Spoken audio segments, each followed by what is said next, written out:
আসসালামু আলাইকুম বন্ধুরা, আজকে আমরা কথা বলবো রাজশাহী বিশ্ববিদ্যালয়ের সি ইউনিটের ভর্তি পরীক্ষা নিয়ে। ঠিক আছে, তো রাজশাহী বিশ্ববিদ্যালয়ের সি ইউনিটের ভর্তি পরীক্ষার ডেট কিন্তু খুব কাছে চলে আসছে, অর্থাৎ 16 জানুয়ারি। হ্যাঁ, রাজশাহী বিশ্ববিদ্যালয়ের ভর্তি পরীক্ষার ডেট চলে আসছে 16 জানুয়ারি। হ্যাঁ, তো 16 জানুয়ারিতে আমাদের পরীক্ষা। হাতে খুব বেশি সময় নেই, খুবই অল্প কয়েকদিন সময় আছে। তো আমরা আজকে একটু দেখব যে এই অল্প কয়েকদিন সময়ের মধ্যে আমরা কিভাবে একটা ইফেক্টিভ প্রিপারেশন নিতে পারি। প্রিপারেশন তো অনেকেই নিবে, হ্যাঁ, কেউ মানে ধারাবাহিকভাবে নিবে, মানে যেরকম সবাই নেয় ওইভাবে নিবে, আবার কেউ একটু চেষ্টা করবে স্মার্টলি নিতে।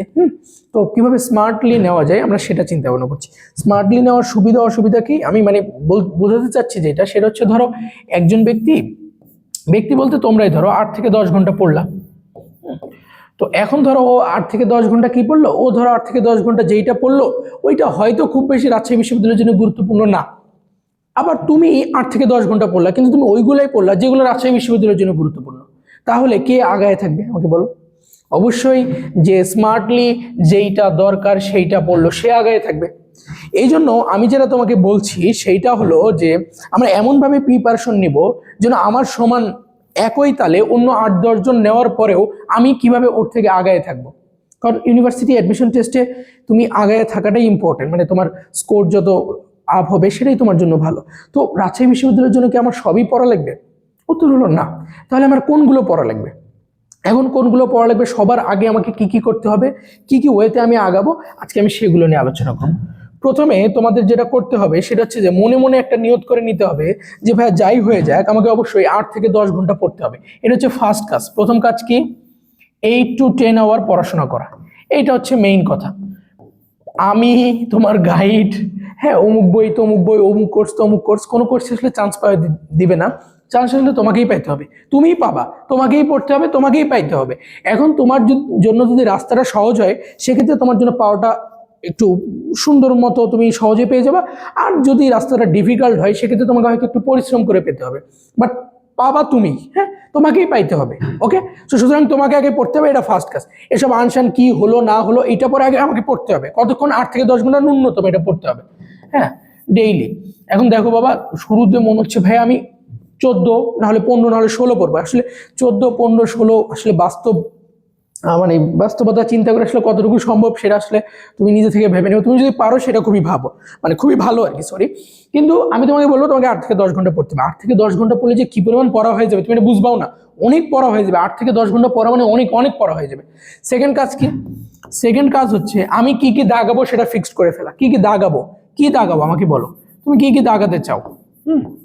কি দাগাবো মানে কি দাগাবো বলতে তোমরা তো জানো যে রাজশাহী বিশ্ববিদ্যালয়ে একটা সিস্টেম আছে যে কেউ চাইলে আসলে ফিজিক্স কেমিস্ট্রি তো স্কিপ করতে পারবে না, বাট কেউ চাইলে হয়তো ম্যাথের সাথে বায়োলজি দাগাতে পারবে, ম্যাথ প্লাস বায়ো যেটাকে আমরা বলি। অথবা কেউ চাইলে শুধু বায়ো দাগাতে পারবে, বা কেউ চাইলে শুধু ম্যাথ দাগাতে পারবে। এখন তুমি এখানটা থেকে কোনটা দাগাবা এইটাকে তোমাকে সিলেক্ট করে নিতে হবে। এখন তুমি কি আমার কাছে কোনো পরামর্শ চাচ্ছ? যদি তুমি আমার কাছে পরামর্শ চাও, আমার জন্য সব সময় তোমার জন্য পরামর্শ হবে তুমি ম্যাথ প্লাস বায়ো দেখো, সব সময় অলওয়েজ আমার তোমার জন্য নির্দেশনা এই থাকবে তুমি ম্যাথ প্লাস বায়ো দেখো। চেষ্টা করবা ম্যাথটাকে অ্যাভয়েড করা, কোনোভাবেই শুধু ম্যাথ দাগানোর রিস্ক নিওই না। অনেক সময় লেগে যাবে, অনেক, এটা খুবই টাফ হয়ে যাবে, খুবই টাফ হয়ে যাবে। ন্যূনতম সাধারণভাবে যতটুকু বায়োলজি পড়ে যায় অতটুকু পরে হলেও ম্যাথ প্লাস বায়ো থাকো। আর যদি মেডিকেল বেসিসের হও তাও চেষ্টা করবা, মানে মেডিকেল থেকে যদি মানে পরীক্ষা দিয়ে আসো তো চেষ্টা করবা ম্যাথ অন্তত কিছু চ্যাপ্টারগুলো ইম্পর্টেন্ট যেগুলো পড়ে অন্তত ম্যাথ প্লাস বায়োটা দাগানো। ওকে, আচ্ছা, এবার তাহলে থার্ড কোশ্চেন কি বাবা? থার্ড কোশ্চেন হচ্ছে তোমাকে প্রায়োরিটি লিস্ট ঠিক করতে হবে। ঠিক আছে, প্রায়োরিটি লিস্ট। এখন প্রায়োরিটি লিস্ট মানে আমি বুঝাচ্ছি, ধরো কেমিস্ট্রি প্রথম পত্রে, এখন কেমিস্ট্রি প্রথম পত্রে কোন অধ্যায়গুলো তুমি পড়বা? তুমি কি কর্মমুখী রসায়ন, ল্যাবরেটরি রসায়নে সবচেয়ে বেশি সময় দিবা, নাকি তুমি রাসায়নিক পরিবর্তন পর্যায়বৃত্ততে সবচেয়ে বেশি সময় দিবা? কেমিস্ট্রি ফার্স্টে সবচেয়ে বেশি কোশ্চেন হয় পর্যায়বৃত্ত ধর্ম থেকে, সবচেয়ে বেশি পর্যায়বৃত্ত ধর্ম আর রাসায়নিক পরিবর্তন।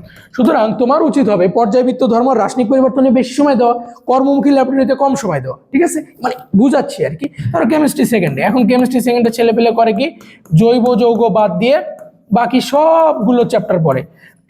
পরিবেশ রসায়ন পড়ে, পরিমাণগত রসায়ন পড়ে, তড়িৎ রসায়ন পড়ে। বাকি 3টা চ্যাপ্টার মিলে যতটুকু না প্রশ্ন আসবে একা জৈব যৌগ থেকে তার চেয়ে বেশি প্রশ্ন আসবে। বা সমপরিমাণ প্রশ্ন আসবে। সুতরাং তোমার উচিত হবে বাকি 3টাই বাদ দিয়ে দেওয়া, শুধুমাত্র জৈব যৌগটা পড়া। বুঝে নাই মনে কথা? এখন জৈব যৌগের কি সব লাগে? জৈব যৌগের কি সব আমার লাগবে? না, জৈব যৌগর তো আমার আবার সব লাগবে না। এখন এই জৈব যৌগের মধ্যে কোন কোন টপিক থেকে আবার প্রশ্ন হয় আমার আবার সেইগুলো লাগবে, ঠিক আছে? তো এখন মানে আমি এটা জাস্ট তোমাকে বুঝাচ্ছি, হ্যাঁ, বোঝানোর জন্য যে অধ্যায়ের প্রায়োরিটি লিস্ট ঠিক করতে হবে। হ্যাঁ, অধ্যায়ের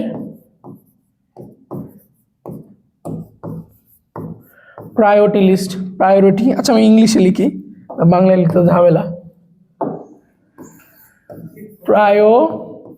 প্রায়োরিটি লিস্ট ঠিক করতে হবে। হ্যাঁ, অধ্যায়ের প্রায়োরিটি লিস্ট লাগবে। এখন এই অধ্যায়ের প্রায়োরিটি লিস্টের মধ্যে তোমাকে দেখতে হবে কোন অধ্যায় থেকে বেশি প্রশ্ন আসছে আর কোন অধ্যায় থেকে কম প্রশ্ন আসছে। তাহলে যে অধ্যায়গুলো থেকে বেশি প্রশ্ন আসছে আমার ফোকাস হবে সেই অধ্যায়গুলো ভালো করে নিজের দিকে নিয়ে নেওয়া, আর যেগুলো থেকে কম প্রশ্ন আসছে আমি চেষ্টা করবো সেগুলো পরের দিকে রাখা। এবার এই অধ্যায়গুলোর মধ্যে টপিক লাগবে। আমার কোন টপিক থেকে বেশি প্রশ্ন আসছে আমি ওই টপিকগুলো ভালো করে পড়বো, এরপর আমি কম টপিকের দিকে যাবো। আমার কথা মনে বুঝুনি, একটু স্মার্ট ওয়েতে আগাবো। প্রথমে আমি দাগাবো math plus bio, physics, chemistry, math, bio আর হচ্ছে আইসিটি, আমার 5টা সাবজেক্ট। এবার আমি কেমিস্ট্রিতে একটা অধ্যায়ে গেছি, মানে কেমিস্ট্রি ফার্স্ট পেপারে গেছি। বাট কেমিস্ট্রি ফার্স্ট পেপারের মধ্যে আমার সবচেয়ে অধ্যায়ের প্রায়োরিটি লিস্টে কে আগে আছে? পরিবেশ রসায়ন আর পরিমাণগত রসায়ন। তাহলে এবার আমি চেষ্টা করব পরিবেশ রসায়ন আর পরিমাণগত রসায়নটা আগে পড়ার, তারপরে আমি অন্যটাতে যাব। মানে সেকেন্ডের কথা বলছি। ধরো পরিবেশ রসায়ন, পরিমাণগত রসায়ন, জৈব রসায়ন, এর মধ্যে আমার ইম্পর্টেন্ট হচ্ছে জৈব রসায়ন। তাহলে আমি জৈব রসায়ন পড়বো, বাকিগুলো পরে পড়বো। এই পাশে আমার পর্যায়বৃত্ত, ধর্ম, রাসায়নিক পরিবর্তন আগে, সুতরাং আমি এই দুটো আগে পড়বো, বাকি কর্মমুখী, গুণগত পরে পড়বো। এখন এই পর্যায়বৃত্ত ধর্মের মধ্যে কোন টপিকগুলো ইম্পর্টেন্ট, এই পরিবেশ রসায়নের মধ্যে কোন টপিকগুলো ইম্পর্টেন্ট সেই টপিকগুলো আগে পড়বো, বাকি পরের টপিকগুলো পড়বো। বুঝলাম? এবার পড়ার শেষে আমি কি করব? অবশ্যই আমাকে এক্সাম দিতে হবে, মাস্ট। এখন এই এক্সাম কে দিবে? এক্সাম তুমি দিতে পারো, যে কোনো জায়গায় ভর্তি হয়ে এক্সাম দিতে পারো। বাট আমার কাছে অন্য একটা এক্সামের ফর্মুলা আছে। সেই এক্সামটা হচ্ছে তোমার নিজের সাথে তোমার নিজের এক্সাম। সেটা কিভাবে? প্রথমে তোমাকে ভাবতে হবে এইভাবে, তোমাকে যখন তুমি হাঁটছো, যখন তুমি শুয়ে আসো, যখন তোমার কোনো কাজ নাই, রিলস দেখছো না, রিলস দেখো না, তোমাকে চিন্তা করতে হবে আমি পরিবেশ রসায়ন পড়েছি, তাহলে পরিবেশ রসায়নে আমি কি কি টপিক পড়েছি? আমি কোষ বিভাজন পড়েছি, আমি কি কি টপিক পড়েছি? প্রথমে আমি পড়ছিলাম যে কোষ বিভাজনটা কে আবিষ্কার করে, অ্যামাইটোসিস, কোষ চক্র পড়েছিলাম, মাইটোসিস পড়েছিলাম, মাইটোসিসে এটা পড়ছিলাম, 5টা ধাপ, প্রোফেজে কি কি হয়েছিল, প্রোমেটাফেজ, মেটাফেজ, টেলোফেজ, অ্যানাফেজ, মায়োসিসে একে ছিল লেপ্টোটিন, জাইগোটিন, প্যাকাইটিন। তাহলে প্যাকাইটিনে কি কি ঘটছিল? ওখানটাতে ক্রসিং ওভার ঘটে, কায়াজমা বা কায়াজমাটা দেখা যায়, ওটা এক্স আকৃতির হয়, এবং ক্রসিং ওভারের ফলে কি হয়? ক্রসিং ওভার প্রথম দেখা গেছিল ভুট্টা উদ্ভিদে। এভাবে অ্যাক্টিভ রিকল করার চেষ্টা করা, অর্থাৎ তোমার ব্রেনের উপর প্রেশার ক্রিয়েট করা। আমি কি কি পড়লাম সেগুলো আমাকে রিভাইজ করার চেষ্টা করবার, প্রত্যেক রাতেই প্রতি রাতের রিভাইজটা সেরে ফেলা, ঠিক আছে? তাহলে সবচেয়ে ভালো হবে, পড়াগুলো মনে থাকবে, ঠিক আছে? এক্সাম বা এটাকে আমরা নাম দিতে পারি রিভাইজ, এক্সাম বা এটাকে আমরা কি নাম দিতে পারি? রিভাইজ, ঠিক আছে? এক্সাম বা এটার নাম আমরা কি দিতে পারি? রিভাইজ নাম দিতে পারি, ঠিক আছে? তাহলে সুতরাং আমরা চেষ্টা করব, প্রথম দিকে আমরা কি চেষ্টা করবো বাবা বলো তো?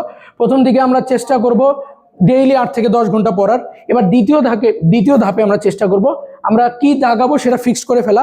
তৃতীয় ধাপে আমরা কি চেষ্টা করব? আমরা ওই চ্যাপ্টারের মধ্যে, ওই চ্যাপ্টার মানে ওই পার্টের মধ্যে বা ওই বইটার মধ্যে, ওই সাবজেক্টের মধ্যে কোনগুলো ইম্পর্টেন্ট চ্যাপ্টার সেগুলো প্রায়োরিটি লিস্ট। এবার ওই ইম্পর্টেন্ট চ্যাপ্টারের মধ্যে কোনগুলো ইম্পর্টেন্ট টপিক সেটা সেরে ফেলা, তারপর সেগুলো অ্যাক্টিভ রেকর্ড করা। তাহলে স্মার্ট ওয়েতে মানে আগানোর পর অন্য বাকি 8-10 জন হয়তো 8 থেকে 10 ঘন্টা পড়বে, কিন্তু আমরাও পড়বো, আমরা ওদের থেকে আগায় থাকবো। এখন আমি তোমার জন্য যেটা করবো, আমি প্রত্যেকটা অধ্যায়ের প্রায়োরিটি লিস্টের চ্যাপ্টারটা আমি আগামীকালই দিয়ে দেবো, মানে কোন চ্যাপ্টার পর তুমি কোন চ্যাপ্টারটা পড়বে। এরপরে আমি পরশুদিন দিয়ে দেবো ওই চ্যাপ্টারগুলো কোন টপিকগুলো তুমি পড়বা, ঠিক আছে? তাহলে চ্যাপ্টার পেলা, টপিক পেলা, এরপর গুরুত্বপূর্ণ বেশ কিছু চ্যাপ্টারের ক্লাস আমি তোমাদেরকে দিয়ে দেবো। এতে করেই সম্ভবত তোমার পরীক্ষায় চান্স পাওয়ার মতো একটা প্রিপারেশন হয়ে যাবে, ঠিক আছে?